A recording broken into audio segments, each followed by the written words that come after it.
Okay, I welcome you to this class. Today's topic is one that is very, very important, not only for women, but for everyone.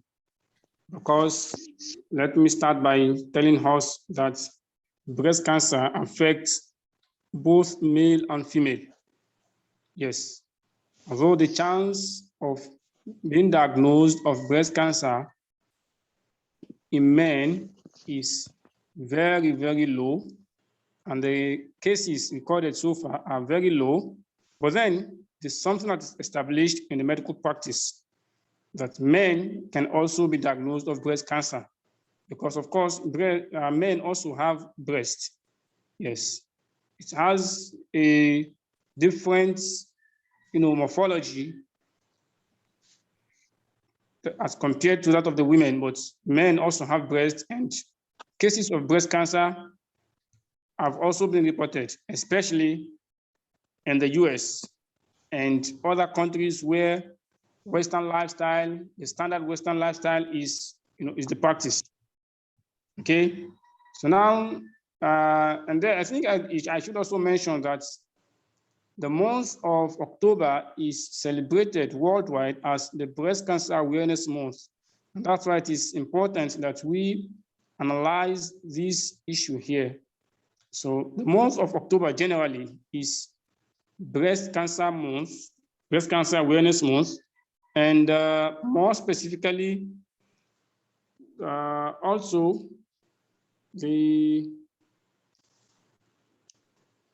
around this month, we also have metastatic breast cancer awareness. Yes, and that's another advanced form of breast cancer. That is a breast cancer that has spread to other parts of the body. So there's also awareness for it in this month. So now let's start.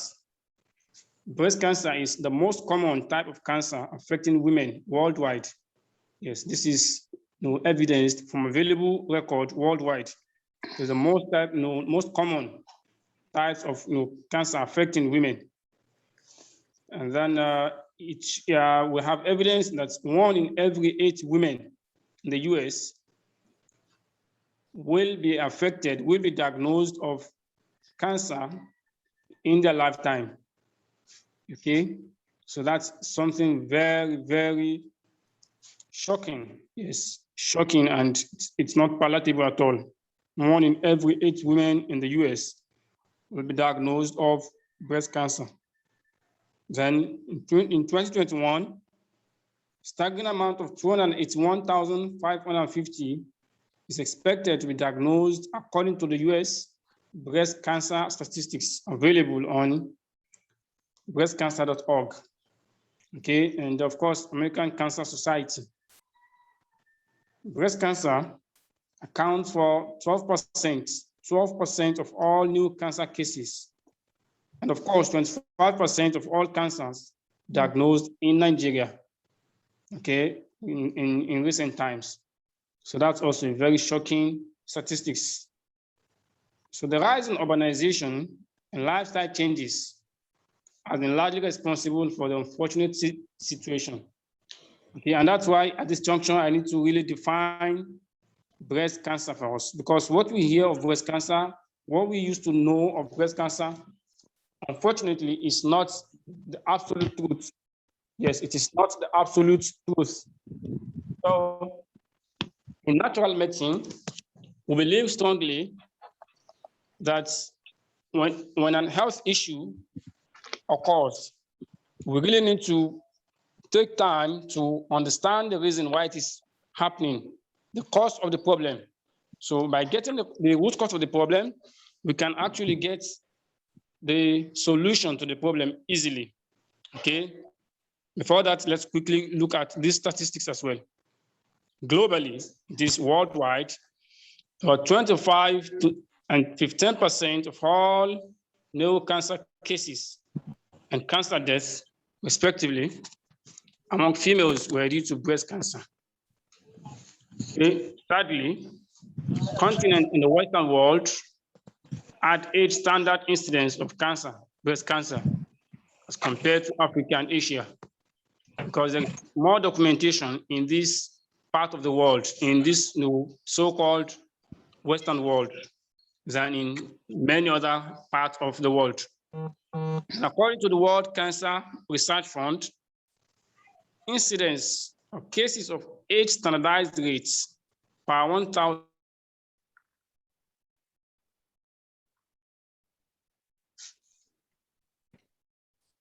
Sorry, You can go rates. your sound Has was been documented. Can you please repeat the last line? That age standardized rates per 1,000. That is cases where a particular age has been found or has been observed over the years are common in the so-called Western world, because there is more documentation in this part of the world than in Africa and Asia. So over the years, over the centuries, they have studied the trend and they have been able to peg the age at which women develop breast cancer. You understand? That's the meaning of age standardized rate. So in different parts of the world, they have standard age that has been studied and has been found. If someone is disturbing, who's that? From where the sound is coming, please. Sister Nusrat, Sister Nusrat. I know where it's Nusrat, yeah. And there's another one. There are two of them. Adi Mills also. I'm blocking them to mute. Yeah. Continue, doctor. Sorry. Okay. Yeah. In this part of the world, they have studied the trends over the centuries, and they have seen that when women get to a particular age, they tend to develop cancer. That's the meaning of age standardized rates. So cases like that are common in this part of the world. Okay, so we have them in Belgium, in Luxembourg, in Netherlands, in France, Lebanon, Australia, United Kingdom, Italy, New Zealand, Ireland, Sweden, Finland, in this order. That is, it is common in Belgium, Luxembourg than in Sweden and Finland. The case is the age at which people develop breast cancer is more shocking, in these countries than in other parts of the world. Okay, breast cancer is referred to as the cancer that originates from the tissues of the breast. That's what Western medicine, explains. But in natural medicine, we have a more defined perspective of understanding why people develop breast cancer. And to be very frank with you and straight to the point, Dr. Otto Warburg is a Nobel Peace Prize winner, in the field of medicine. Yes, actually, he was a two-time, winner, and he is a scientist of global recognition. So he said that the real cause of cancer is anaerobism. Anaerobism is the lack of oxygen. Yes, when oxygen supply to the cells become deficient, cancer cells will begin to grow and multiply. And that's just it. That's the basic thing you need to know about cancer. So a lot of papers, a lot of articles, a lot of submissions by researchers around the world, we have a lot of explanations for cancer, for why people develop cancer at different times. But in order not to while away our time or not to disturb ourselves at all, the simple explanation from the natural medicine perspective is that breast cancer develops when there is deficiency of supply of oxygen to the cells of the body. Okay, in natural medicine, we believe that usually, except for accidents and perhaps congenital issues. A lot of health issues occur due to lack of a particular cell in the body or excessive production of a particular cell in the body. So when there is lack of certain nutrients, and there is lack of certain minerals, certain nutrients in the body, some health issues will come up. And when there is overproduction of some health issue of some nutrients or some toxins, yes, some toxins, specifically toxins, they may be called free radicals or other things. When there is overproduction of these things in the body, some health issues also originates. So perhaps this is what they don't want us to know. So you see the figure, the image of where breast cancer originates, okay, from the ducts, yes, around the breast.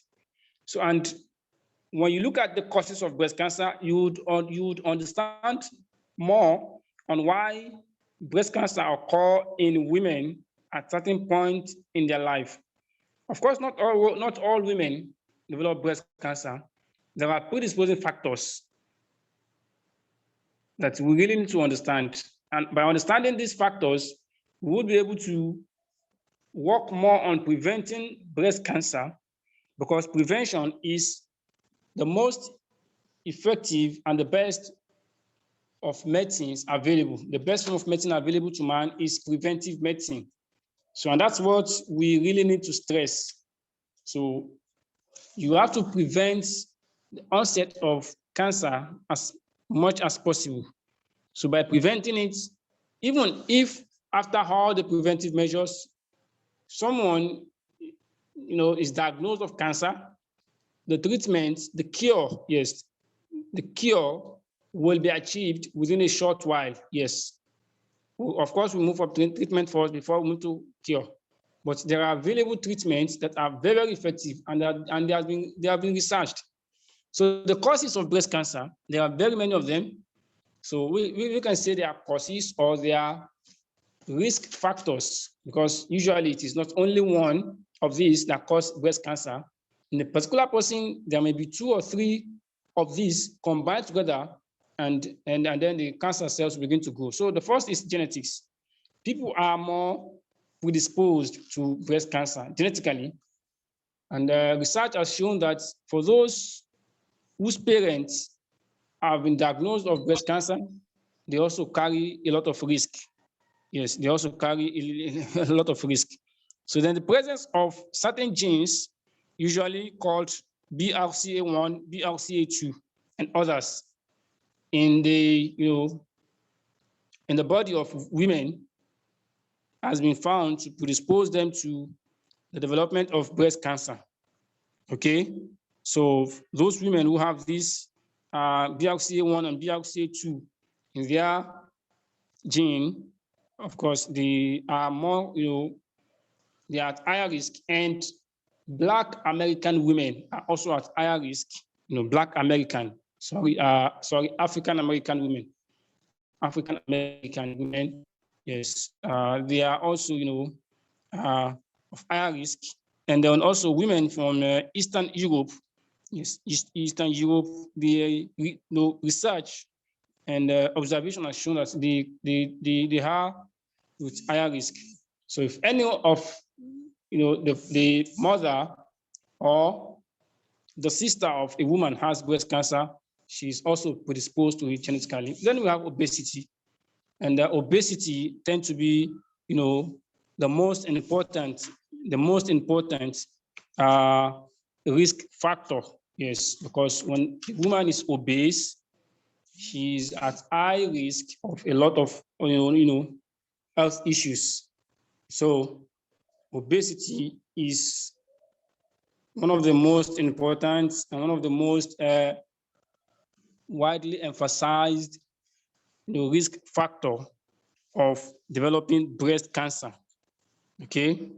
Then we have acidic metabolism, and that's what we are talking about. That's what Dr. Warburg has just illustrated. So acidic metabolism, and that's why you understand this better when we begin to look at how to prevent breast cancer. Because by preventing, one of the ways of preventing breast cancer is by limiting intake of acid-forming foods. Yes, these acid-forming foods, they come with high risk. Okay, so acidic metabolism, when the body is too acidic, cancer cells may begin to build up. Then we have exposure to radiations. Yes, the more radiations the woman is exposed to, the more the higher risk of developing breast cancer. And that's why people today, they warn us against regular exposure to mammogram. Yes, conventional medicine believes that the best way to diagnose or to detect cancer cells as early as possible is to expose women to mammography. Mammography is a special type of breast X-ray that actually shows that the woman is at risk of or she has developed breast cancer. Of course, it's the standard analysis. It's the standard X-ray for detecting breast cancer. But latest research has shown that women, when they begin to expose themselves to radiations from the mammogram, machine, these radiations would of course pile up in the body, and of course will increase their risk of cancer. And that's why they advise that to be on the safe side, women should not expose themselves to mammography until they are 50 and above. Until they are 50 and above.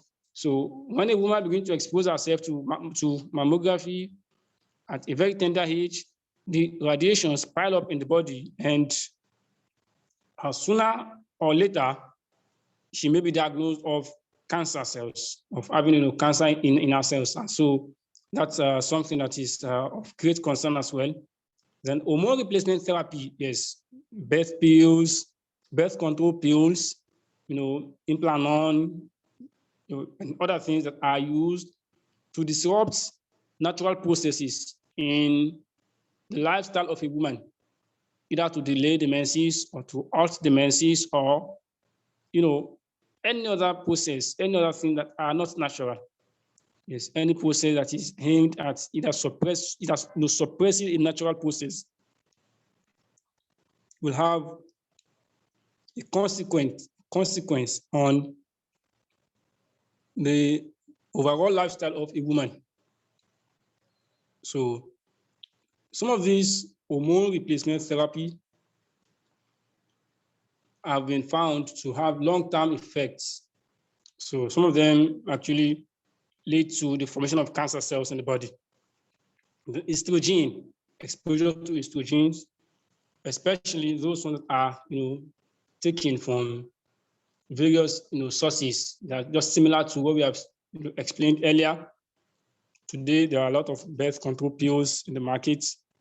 There are a lot of injections. There are a lot of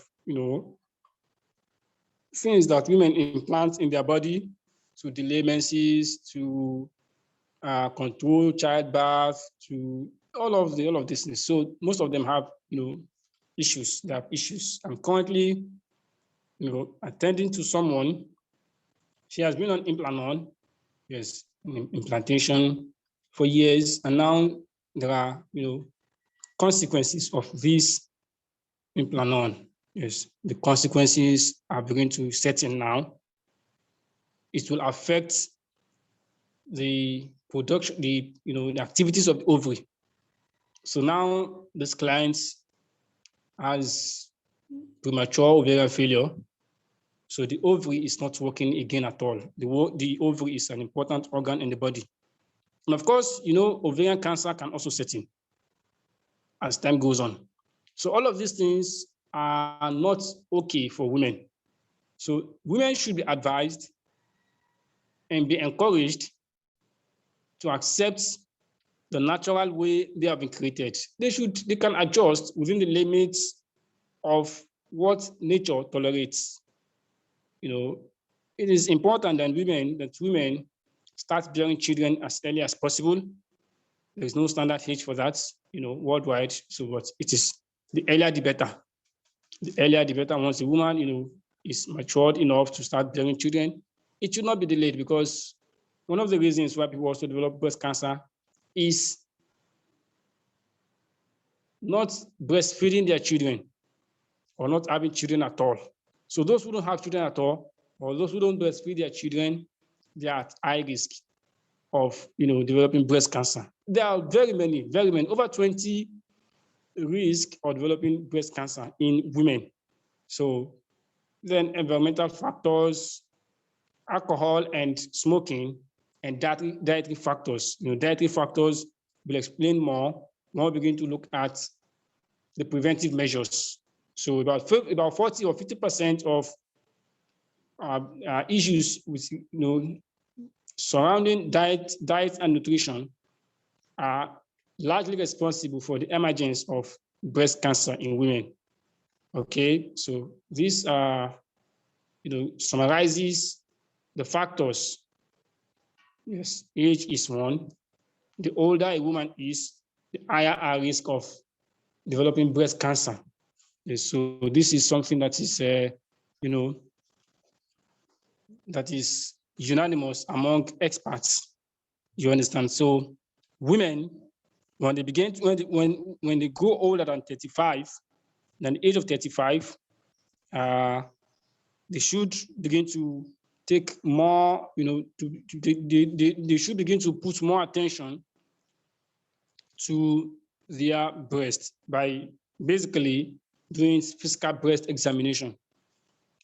Most women are aware of how this is done, or you go online to see images and videos of how breast examination is done. So when you begin to notice a lump in your breast, you should, as a matter of urgency, begin to take steps to find a way of diagnosing and commencing natural medicine treatment as early as possible. So when a woman goes for surgery or chemo or other things, at the onset of this lump, and it is only surgery alone or only chemo alone, without incorporating natural, healthy lifestyle, she may likely not get enough or best results. Okay. Then we have a history of breast cancer or breast lump. Yes, there is a history of breast lump. And also there are some researches that also explain that most women who have breast cancer, they would have been having history of tooth problem. Yes, problem with that tooth. Yes, toothache and other things. And I've also, experimented this with some of my patients, some of my breast cancer patients in the past. When I ask them, have you been having issues with your tooth before now? They seem to have that history as well.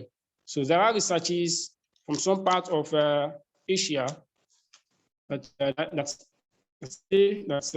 has it that most women who have history, long history of tooth problem, they are also at high risk of developing breast cancer in the later part of their life. Then the rest, that we have dense breast tissue. Yes, if the breast tissue is actually dense, it can predispose a woman to a breast cancer. Then estrogen exposure and breastfeeding, just like I mentioned earlier, being exposed to estrogen for a long period of time from what people consume. And unfortunately, very unfortunately, we have to state this. There are a lot of products, food, creams, and others that has estrogen in them, or that has a form of artificial estrogen in them, or that has some carcinogens in them that are being sold to women today. So women should, of course, pay more attention to understanding the content of what they consume. As a rule in natural medicine, you do not rub on your skin anything you cannot consume. So, and that's why we recommend that women should switch to a more natural way of beautifying themselves. If you want to, make your skin glow, you want to combat acne, psoriasis, and others, there are healthy alternatives. There are oils, coconut oils, shea butter oil. There are many of them, carrot oil, and very many of them that are natural, that are safe for consumption and are safe for the skin as well. So then hormone replacements, hormone treatments, yes. Oral birth controls and others. So due to increased hormone, due to increased estrogen level, it predisposes a woman to breast cancer. Genetics, as I've said earlier, then body weight, yes. Women who are overweight or have obesity after menopause, yes, they may have a higher risk of developing breast cancer. Okay, so for these small issues, of course, fenugreek will help. When the woman, attains menopause, fenugreek has been found to help women, regulate issues that surround menopause, hot flashes, and others. Regular intake of fenugreek around that time will help them, lessen this post-menopausal, this menopause syndrome. Then alcohol consumption. This is a very bad habit. Yes, it's a very bad habit. It's not good at all. Then radiation. Yes, so radiations from a lot of, chemicals, machines that people expose themselves to, yes, from breast examination to others. So it tends to increase their risk. Then occupational hazard from work, places where people, get to expose themselves to a lot of radiations from machines and equipment. So these are also part of the factors that affect the emergence of breast cancer. Okay, are we there? Hello? Yes. Hello, sir. Okay. We are here. We are all Okay. here. Now, so let's look at some of the major symptoms of breast cancer. The major symptoms, there are very many of them. And unfortunately, many women do not pay attention to their health. So when they have some of these symptoms, they see it as a minor thing. They do not pay attention to it until it's metamorphosed into something big.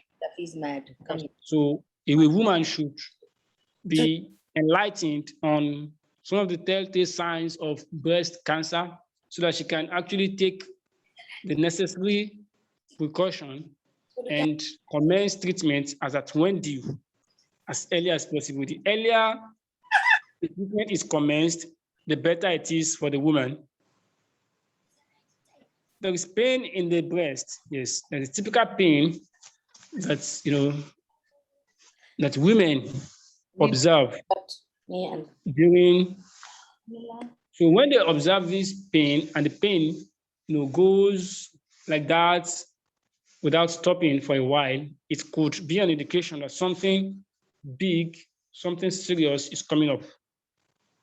Pain in the armpits, irritations in the skin, the nipples turn inward. You see the image after the slide.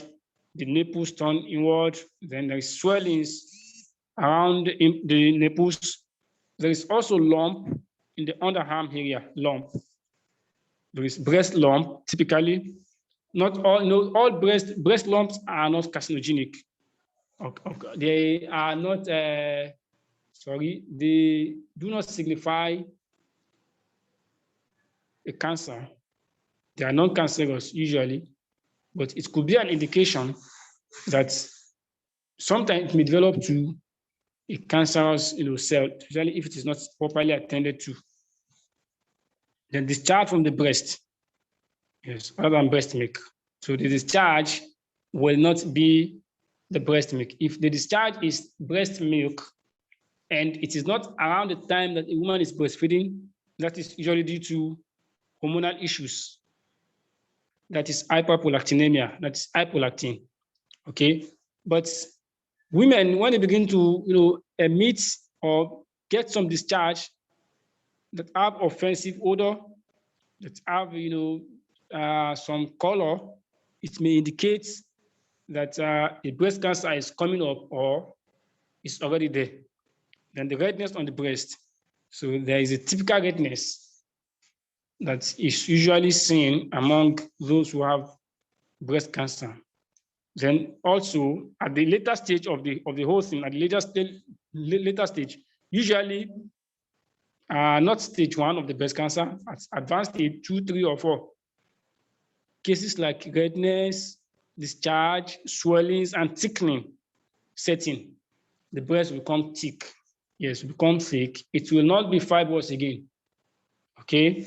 Then there's inflammation. Then there's sore on the breast. So the presence of sore on the breast usually indicates that the breast cancer, has gotten to a very, a more advanced stage. Usually, yes, usually, and I've attended to some of breast cancer patients, and I've seen manifestations of these symptoms, how they progress from one stage to another, and how negligent these women are until they get to the advanced stage. Unfortunately, very unfortunately, I think we have to be very honest with ourselves here. Western medicine is doing something, little about pinpointing and addressing the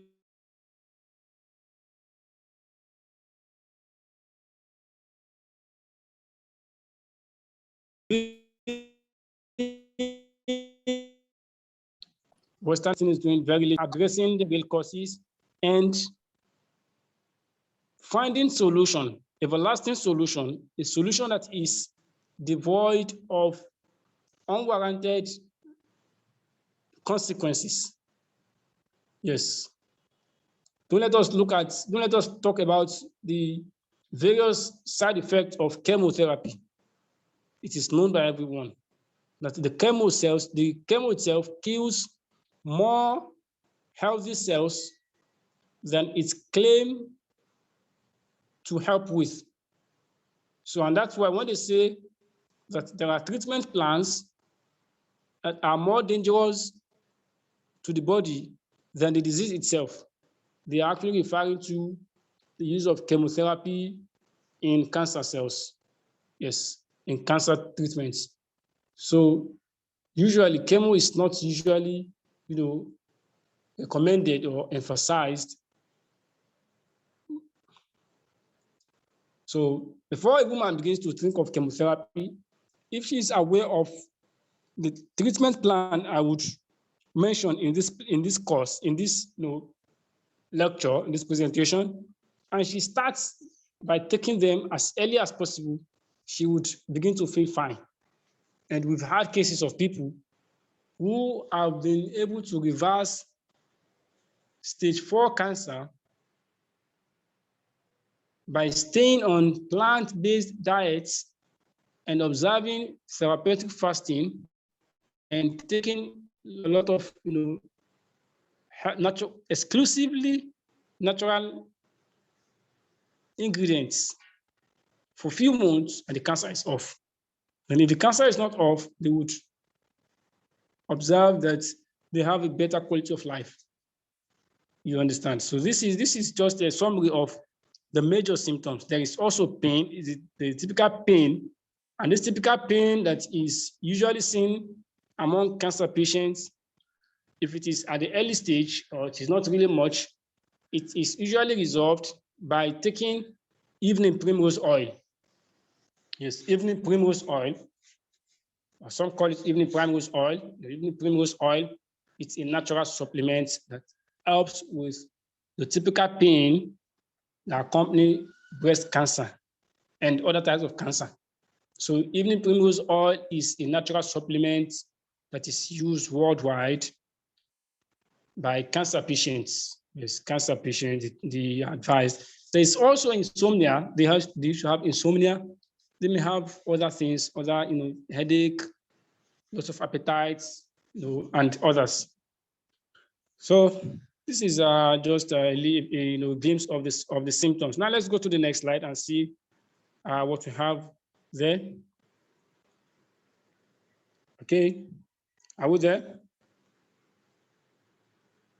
Yes, sir. Okay. Next slide, please.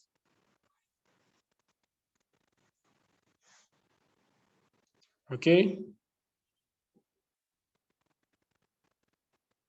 Next slide, please. Next slide, please. Okay. I think the host is probably busy with some other thing. Okay, don't worry.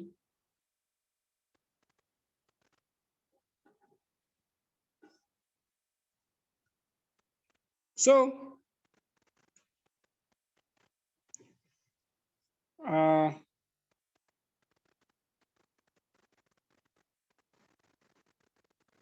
next slide, please. There are a number of treatment plans that are available. So this is how the typical breast cancer patient, looks like. We mentioned redness. You can see that the breast is red. Discharge, that's other than breast milk. There is, the nipples go inward and other things, pain and other things, inflammations and the likes. Now let's look at, okay, the next slide. So there are a lot of diagnoses. I mentioned earlier that mammography is used, but the practice of routine mammography that is being recommended, being advocated for in many parts of the Western world is something that has come under huge, condemnation in recent times. So they say, to be on the safe side, women who have not attained the age of 50 should be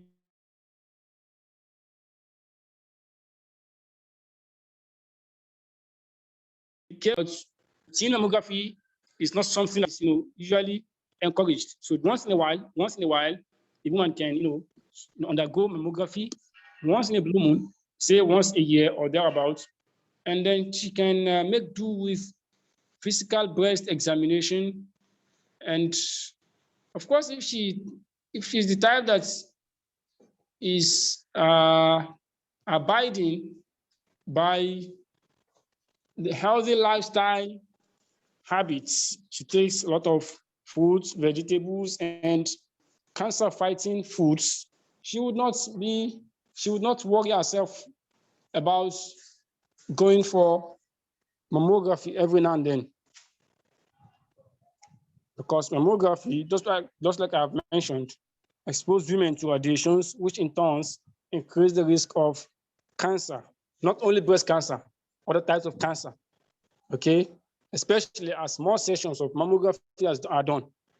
Okay, so monthly breast examination has been recently stressed as important steps towards prevention and early detection. Okay, now let's look at what we have in the next slide. I think we should have the therapeutic considerations. Yes, how do we prevent breast cancer? That is more important. Preventive medicine is more important.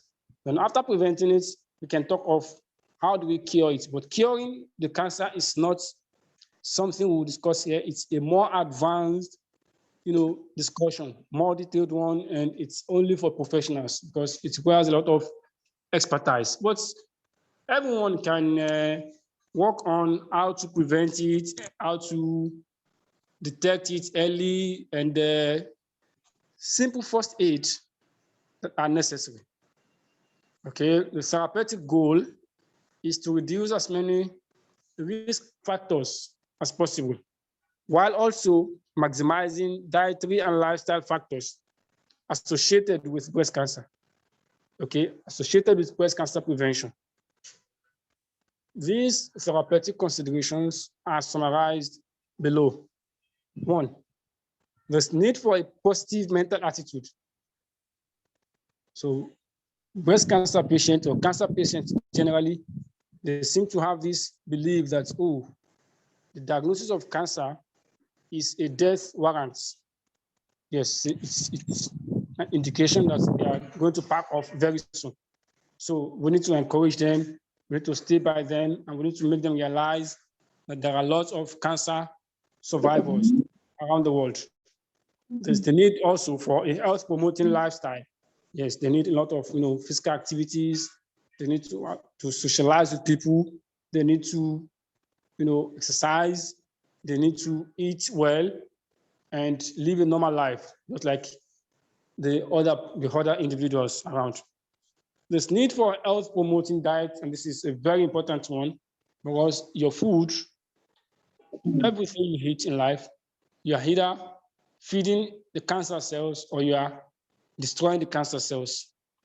The supplementary measures. There are a lot of supplements available for breast cancer. Okay. Now the next slide. Next slide. Let's see some of these supplements. Okay.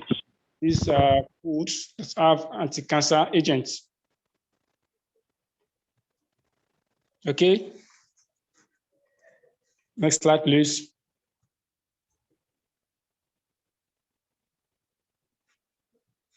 Okay.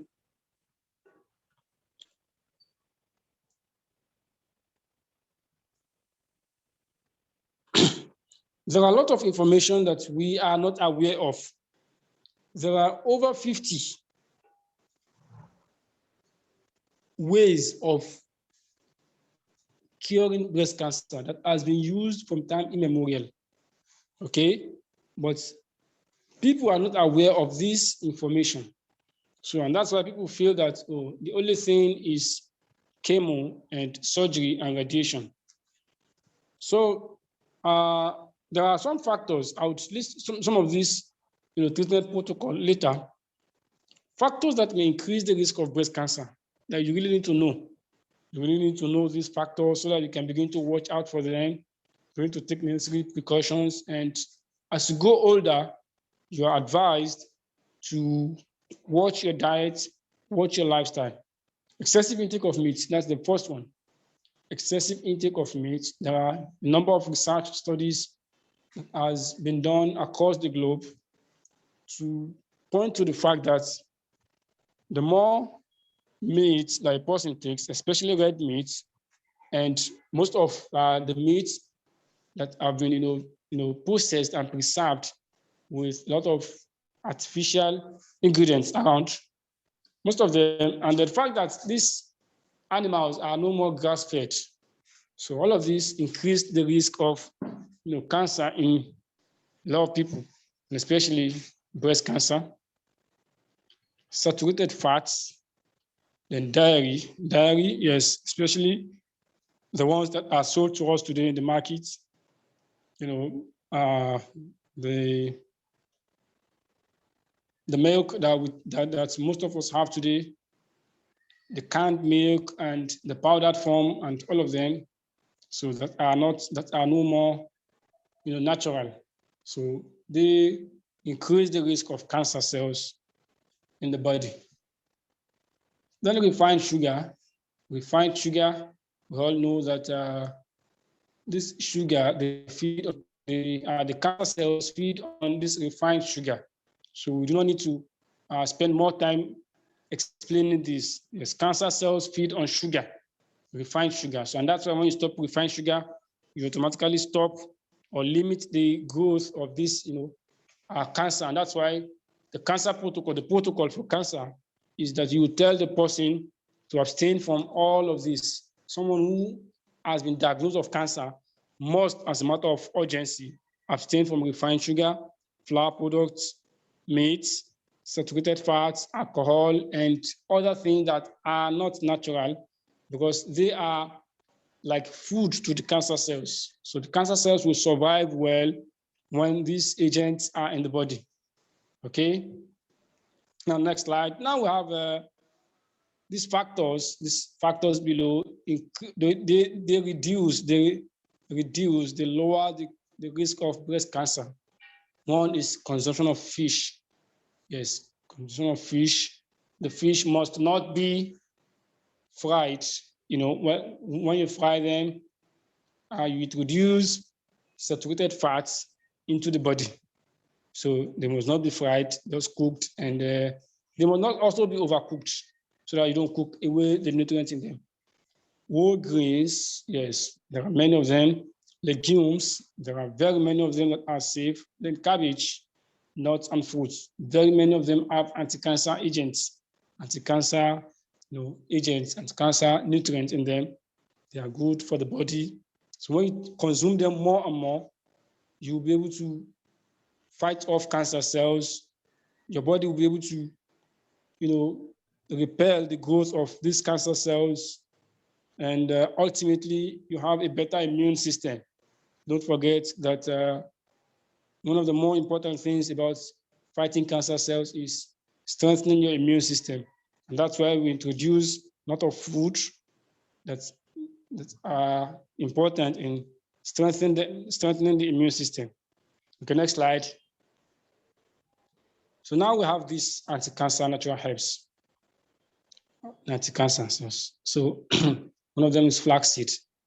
Flaxseed. So as a matter of fact, if you begin to take flaxseed or flax itself, flaxseed, you convert them to powder.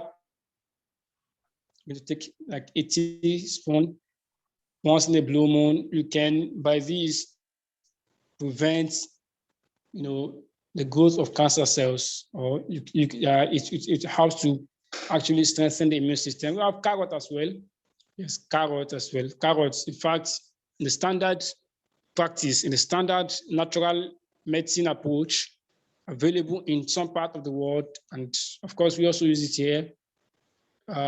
Carrot is a must for cancer patients. Yes, carrot and garlic. They must take it almost every day because it is loaded with a lot of cancer-fighting ingredients, natural ingredients. You understand? So it helps to fight the cancer cells. Cancer cells alone. You understand? So there are some treatments or some things that people use, especially the conventional medicine, the drugs and everything, that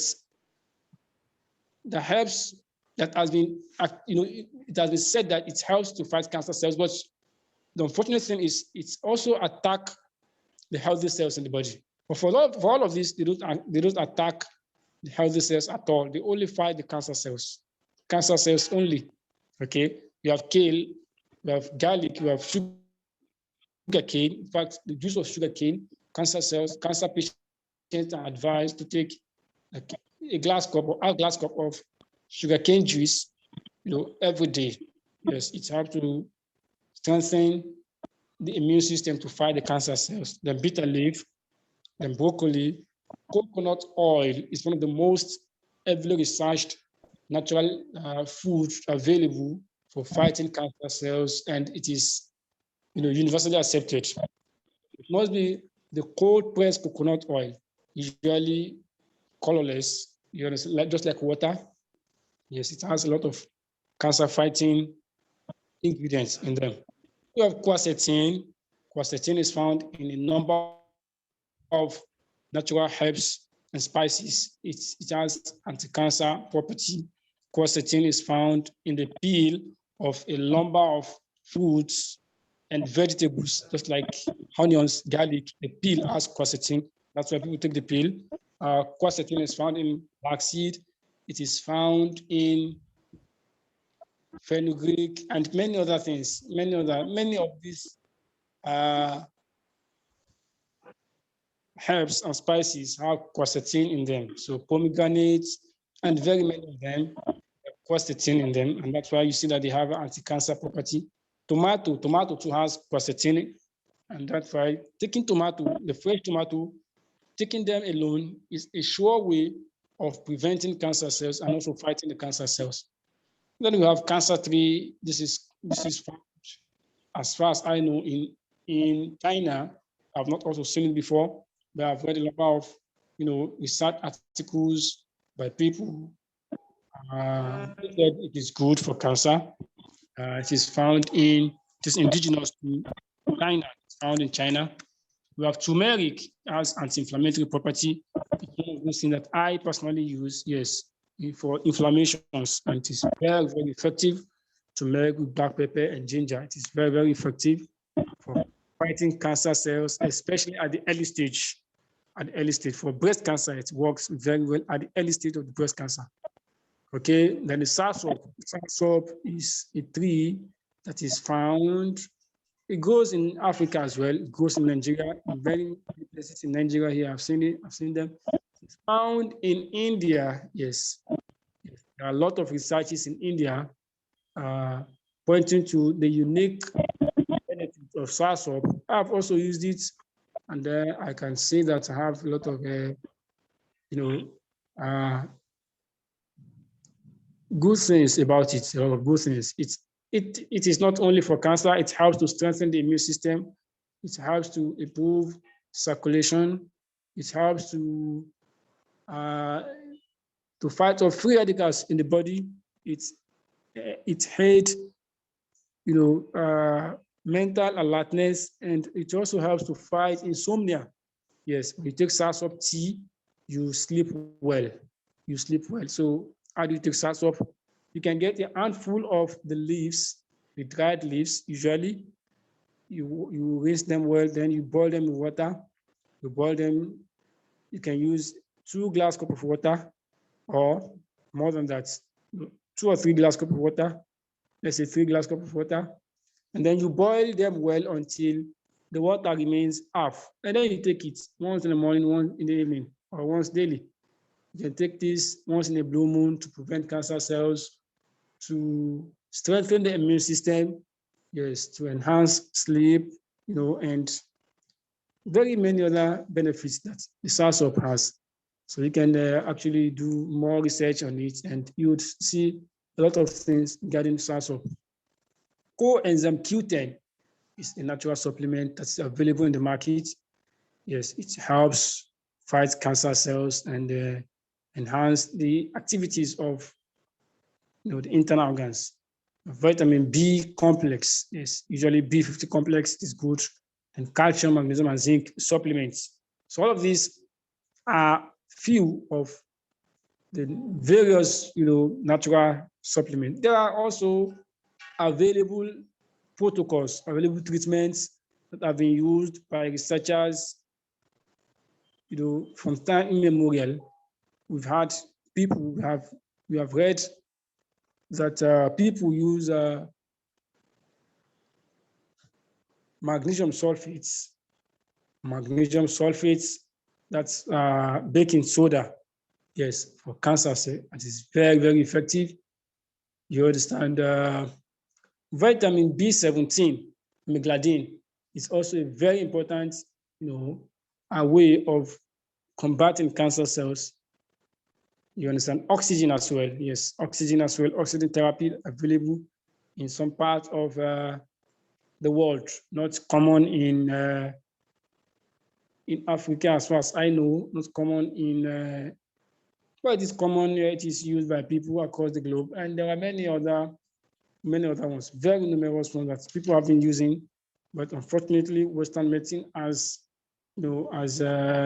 devised a method of suppressing this information, this vital information, by telling people that these protocols, these treatment plans are not yet verified, or there is not enough scientific evidence to support the claims by these researchers. So, but we know that these statements are political in nature.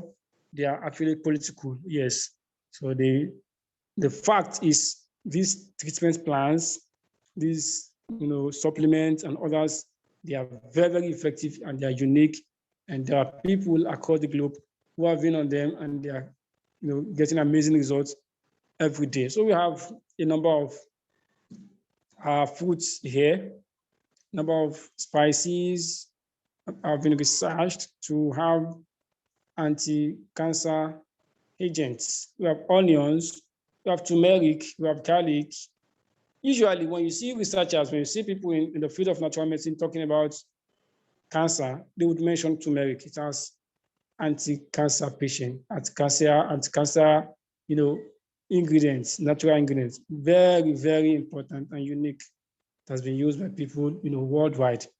We have garlic, we have cabbage, strawberries, we have soybeans, cauliflower, onions, grape, broccoli, mustard, we have chili pepper, because it has capsaicin, and others in that family, capsaicin family, they possess anti-cancer agents. We have green tea, yes. There's green tea found in India, in China, and in some other parts of the world. That's unique anti-cancer agents. We have olives, as well, we have kale, we have apples. Okay, so this also mentions them. We have lemon as well. So they are just too numerous. Unfortunately, people are not interested in this knowledge because it appears too cheap for them. Yes, and then one of the reasons why Orthodox medicine will not approve this is because it is not easy to patent. Yes, they cannot get money from this treatment plan. Imagine telling people that they can get rid of cancer by taking carrots, cabbage, walnuts, lemon. And in fact, I must tell you, lemon is one of the most important things. There was a case of a woman, I think about 6 months ago or so, that I treated. She has a cancer of the uterus. She was bleeding, actually. She was bleeding. And from one hospital to another, the bleeding does not stop.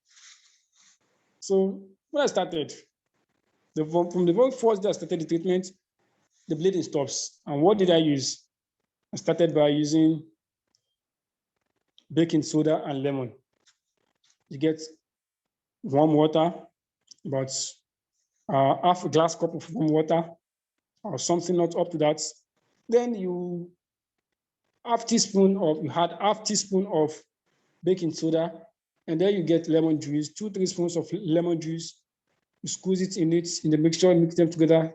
And then she took it twice daily, and then the bleeding stops. You understand? So, but cancer is not something you treat within a short while. Yes, so there are stages of it. You really need to strengthen the immune system to arrest the growth of the cancer cells, and then you begin to work on how to rejuvenate the body to actually, get the body back to where it was, so that everything can come to place. So this is a summary of what you need to know about breast cancer.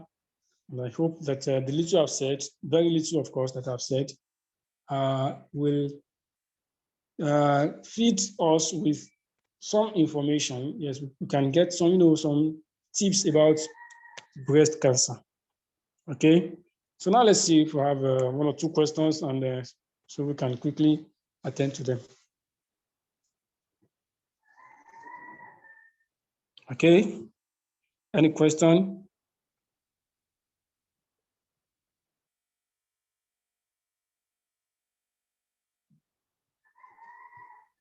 Assalamu alaikum. Wa alaikum salam. Yes, I have one question, comment, question. Hijama. So that hijama can also be used to treat with breast cancer by cupping the area, the breast. Basically, there are some, mixed reaction, some issues regarding the use of hijama for breast cancer and other types of cancer. It is recommended that to be on the safe side, you should avoid the use of hijama. Although we have people who have used it in the past, but they cop just few points, just 1 or 2 points. Yes, and it must be done under strict monitoring. So it is not like the hijama for other health issues. It requires a lot of attention. You really need to be careful about it, because some of them, or usually, they may have anemia. Yes, breast cancer patients. They may have this typical anemia. So you only do hijama for them where it is very, very necessary. And just 1 or 2 points. So there are a lot of opinions by researchers, but personally, I have done it also for one of them before in the past. One of them, just one point. I saw that okay, the person really needs hijama to balance up something. But the major treatment protocol available is the use of herbs, spices, natural, supplement and ingredients like that. And of course, autophagy. Yes, I forgot to mention that it's a self-healing process. Autophagy, that is, cancer cells begin to eat up themselves when you fast. Yes, when someone engage in therapeutic fasting. Yes, when the person when the cancer cells do not have anything to feed on, yes, they would begin to eat up themselves. You understand? Then that's it. Okay, any other question? Any other question or comments? Okay. I think there is none for now. Thank you for joining the class. And I hope that we can continue with another topic next week, same time. Thanks for listening. Just one small thing I wanted to tell as an answer to one of the questioner here. I have treated with hijama to someone who was having lumps in the breast. They were very, very heavily tumorous breast. And this lady, because she had a mother who died of breast cancer, because I knew that history, I decided to do hijama for her. Her breast lumps were so bad that it was like a bag of stones, actually. It was just like bag of big stones. It was not like breast at all. And it was very painful for her. So I did 4 points in the back and I did around her breast as well. And that helped her, alhamdulillah. It used to soften that the texture of the tumor.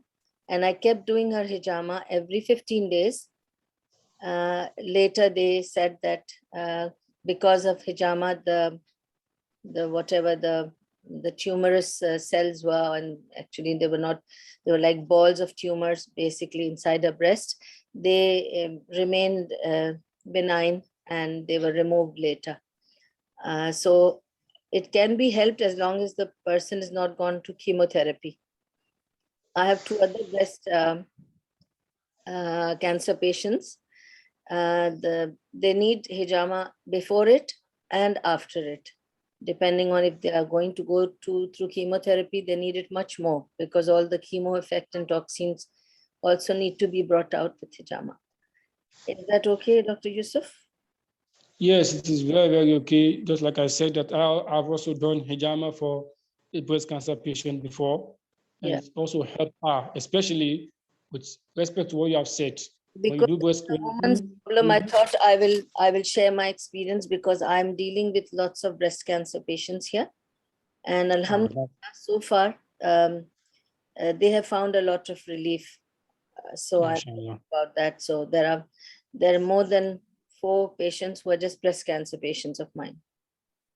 Oh, that's good. That's good. So there are very many other things, very healthy alternatives that will help them, get better, especially rapidly, and that will also help them to reduce the side effect of chemotherapy, especially. Also, we have experimented that camel urine and camel milk has unique anti-cancer, properties. Researchers in the Middle East, in some part of Japan and US, has confirmed that the milk of camel and the urine of camel helps with those who have different types of cancer. So we also use it here and we get amazing results. So when you do hijama, for those who have, some types of cancer, usually breast cancer and other, lungs and others, you'd observe that the hijama will bring out the toxic agents. Yeah. Yes. And then the size and the thickness and every other thing that is associated with the lumps or the cancer cells will be less after the hijama session. So it is good, mashallah. Yes, alhamdulillah. And I want to One last apologize to everybody, please. Today, I have been a little bit disturbed at my end because there were delivery guys coming and I was hopping and jumping to the door and back to the screen. So I'm sorry wherever I've delayed showing you slide. Oh, sorry, any lapse from my end, I apologize to everybody, especially. No problem. You're welcome. Understand. Thank you very much. One last question before we leave, please. I just want to find out about black seed oil, like if you'll use it to treat any type of cancers. Yes, I forgot to mention that breast cancer are for all types of cancer, all without exception. Black seed seems to be a natural elixir. Of course, you can include it. I include it in almost all my breast cancer recipe. I include the black seed oil and the seed itself. Yes, especially the highly concentrated black seed oil, the one that is free from artificial, additives. Yes, additives. So because there are a lot of black seed in the market today that has a lot of, fillers. We call them fillers. Yes, artificial ingredients, and then some that are heavily diluted. Yes, the black seed oil. I don't know if it is common over there, but in Africa, unfortunately, the regulation for natural medicine is still very poor. So there are a lot of adulterated products here and there. So we as experts, as practitioners, we know how to identify, products that are of high quality. So that's what we use. So black seed oil has been researched upon to help over 20 types of cancer: breast cancer, lung cancer, ovarian cancer, cervical cancer, colorectal cancer, blood cancer. Yes, it helps. Basically, it has a number of ways that it provides this help. I've read a lot of research articles on the use of cancer, or on the use of black seed oil, by people who have used them. We have used them by researchers from different parts of the world who have used the black seed oil to minimize, or to also stop the growth of cancer cells. But of course, not only black seed oil or black seed, they will use it with other things, but generally it helps to fast track the healing process. It helps to enhance the immune system. It helps to protect the body from the damage by chemotherapy and other toxic, treatment that people go through. So it is good. It is very, very good. It's something that I encourage so much. Actually, if all of us, as a preventive measure, take a teaspoon of black seed oil, a good one, organic, cold pressed, extra virgin black seed oil, 1 teaspoon every morning to start the day, and then just take some hot water over it. It goes in fine. At least I start my day with that, and it helps a lot. It helps to keep things fitter. I also advise black seed oil to diabetic patients because it helps them to deal with their diabetes. And it's for many things. It is for heart, especially, it's very good. So if it's a good black seed oil, it helps, as Dr. Yusuf is telling. The benefits are many, not just cancer. Yes, very, very many. Yes, thank you very much. Okay, I think that's all for now. I spent over an hour. Would the presentation be available via email or? I can't hear you.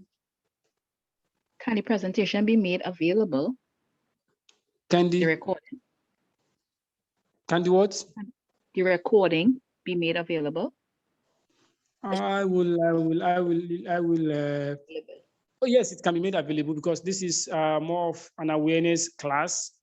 This is just, it's a public, awareness, class. It's not a premium class actually. So it's something that of course, I encourage that people share the link, people join. As more and more people join, we'll be able to benefit more people. So the recordings can be made available, and no problem. Inshallah. Thank you so much, everybody, for connecting with us. And I hope that, inshallah, next week, more people will connect with us and we can benefit from Dr. Yusuf's enlightenment, inshallah. Jazakallah khair, Dr. Yusuf, and everyone here. Inshallah, see you next week. Assalamu alaikum wa rahmatullahi wa barakatuh. Wa alaikum salam wa rahmatullahi wa barakatuh. Wa alaikum وعليكم assalam wa السلام rahmatullahi wa barakatuh. ورحمة الله وبركاته.